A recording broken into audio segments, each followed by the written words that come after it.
गांव के एक कोने में एक छोटी सी टूटी फूटी झोपड़ी में विमला और उसका बेटा अमन रहते थे। विमला एक गरीब विधवा थी जिसकी जिंदगी संघर्ष और कठिनाइयों से भरी थी। उसके पति का देहांत तब हुआ था जब अमन महज 5 साल का था। पति के जाने के बाद विमला पर एक बड़ा संकट आ गया था, अपनी और अपने बेटे की जीविका चलाने का। विमला को अपनी छोटी सी नौकरी में काफी मेहनत करनी पड़ती थी। वह गांव के अमीर लोगों के घरों में झाड़ू पोछा और बर्तन मांजने का काम करती थी। हर सुबह 4 बजे उठकर विमला पहले अपने बेटे के लिए खाना बनाती और उसे स्कूल भेजने की तैयारी करती।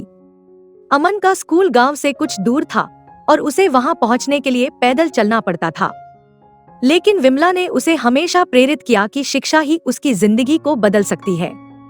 अमन समझदार बच्चा था। उसे अपनी माँ की मेहनत और त्याग की गहरी समझ थी। उसने अपने माँ को कभी शिकायत करते नहीं देखा, चाहे वह कितनी भी थकी हुई क्यों न हो। वह हमेशा उसे प्रेरित करती, बेटा, पढ़ाई ही तुम्हें इस गरीबी से बाहर निकाल सकती है। तुम मन लगाकर पढ़ाई करो, एक दिन तुम बड़ा आदमी बनोगे। विमला की कमाई बहुत कम थी, लेकिन उसने अपने बेटे की पढ़ाई पर कभी समझौता नहीं किया। खुद चाहे भूखी रह जाती, लेकिन अमन के लिए हमेशा अच्छा खाना और उसके स्कूल की फीस का इंतजाम करती।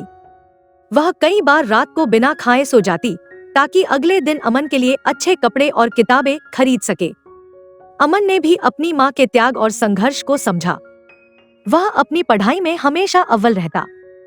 स्कूल में उसकी मेहनत और लगन को देखकर अध्यापक भी उसकी मदद करने लगे। उन्हें मालूम था कि अमन की माँ उसे पढ़ाने के लिए कितनी कठिनाइयों का सामना कर रही है। विमला ने कभी दूसरी शादी करने के बारे में नहीं सोचा। उसके जीवन का मकसद सिर्फ एक था, अपने बेटे को अच्छा इंसान और सफल व्यक्ति बनाना। कई बार गांव के लोगों ने उसे दूसरी शादी करने की सलाह दी, लेकिन विमला ने हर बार इनकार कर दिया। उसका मानना था कि एक नई जिम्मेदारी उसकी प्राथमिकताओं को बदल सकती है और वह अमन को वह सब नहीं दे पाएगी जो उसे देना चाहती है। साल दर साल बीतते गए। अमन ने अपनी पढ़ाई में निरंतर मेहनत की और अच्छे अंकों के साथ हाई स्कूल पास किया। उसके बाद उसने कॉलेज में दाखिला लिया और इंजीनियरिंग की पढ़ाई शुरू की। विमला के पास अब भी पैसे की तंगी थी, लेकिन उसने किसी तरह से अमन की फीस और किताबों का इंतजाम किया। अमन ने भी अपनी माँ के संघर्ष को समझते हुए पार्ट टाइम काम करना शुरू कर दिया। वह कॉलेज के बाद रात को कुछ घंटों के लिए एक रेस्तरां में काम करता था ताकि अपनी माँ की मदद कर सके। उसकी मेहनत का फल तब मिला जब उसने अपनी पढ़ाई पूरी की और एक प्रतिष्ठित कंपनी में नौकरी पाली। अमन की सफलता की खबर सुनकर विमला की आंखों में आंसू आ गए। वह जानती थी कि उसके संघर्ष और त्याग का फल अब मिल चुका है। अमन ने नौकरी मिलने के बाद सबसे पहले अपनी माँ के लिए एक नया घर खरीदा और उन्हें गांव से शहर में ले आया। उसने अपनी माँ से कहा, माँ, यह सब आपकी मेहनत और त्याग का फल है। आपने मेरे लिए बहुत कुछ किया, अब आपकी बारी है आराम करने की। विमला की आंखों में गर्व के आंसू थे। उसने अमन को गले लगाते हुए कहा, बेटा, मुझे तुम पर गर्व है।